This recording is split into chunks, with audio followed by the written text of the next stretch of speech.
Bakery business. Sobrang ganda pala ng business na to. Ang capital, 50 to 150,000 pesos. Magdidepende na lang kasi yan sa renta mo, sa mga equipments, or sa ingredients. Meron akong kakilala.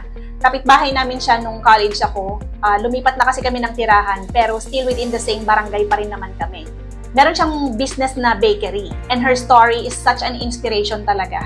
One time, pumasyal ako sa kanila and napag-usapan nga namin yung tungkol sa business niya. Kasi sobrang tagal na nun. Sabi ko sa kanya, "Uy, you're doing great na talaga sa business mo. Maalala ko pa nung araw, ibang-iba pa yung itsura ng bahay mo, ng bakery mo. Ngayon, grabe na yung in-expand ng bakery mo. Parang 3 lote na rin yung nabili mo." Hanggang sa napag-usapan nga namin kung gaano ba kaganda yung business na to.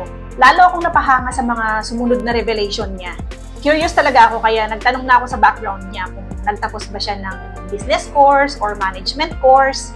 Ang sagot niya, hindi. High school graduate lang ako. Pro 4 pa nga ako noon. Wow! By the way, jolly and happy person yung personality niya. Makwela, may connection sa customer, palakaibigan, nakikisama, at talagang light yung personality niya. So imagine that kind of person, how she handle her business and her life. Plus, single parent pa siya. Nag-abroad siya ng mga ilang taon na sapat lang para makaipon siya ng pang-business niya. And then, nabuntis siya, nagka-baby. After ilang months niyang manganak, doon na siya nag-set up ng bakery business niya. Ito yung nakakatuwa kasi wala naman siyang knowledge sa baking. Ang baker niya, yung pinsan niya, since nung nag-start na siya ng 2002 hanggang ngayong kasalukuyan. So, sa isip ko, magaling talaga siyang mag-handle ng business niya. Magaling sa pakikisama sa tao, yun yung skills niya. So, nagbigay siya ng idea kung magkano yung kinikita niya sa daily. Sabi niya is 15,000 pesos per day. Hindi na niya masabi kung magkano talaga yung net niya kasi sabi nga niya, ang focus niya lang naman talaga is makabayad sa mga loan niya. Yes, naglo-loan siya para sa pambili ng mga properties niya, sasakyan, at saka sa pag-expand ng business niya. Iisa lang yung bakery niya. Doon lang mismo sa harap ng bahay niya. Pero grabe, nakakapasok sa international school yung nag-iisang anak niya.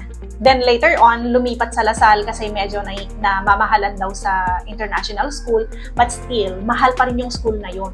At ngayon, meron na siyang paupahan. Wow! Maganda rin kasi talaga yung pwesto niya. Matao yung lugar, maraming bahay. Sabi nga niya, minsan sa pagbi-business daw, kapag sa'yo talaga pinagkaloob, mapapasayo at mapapasayo talaga to.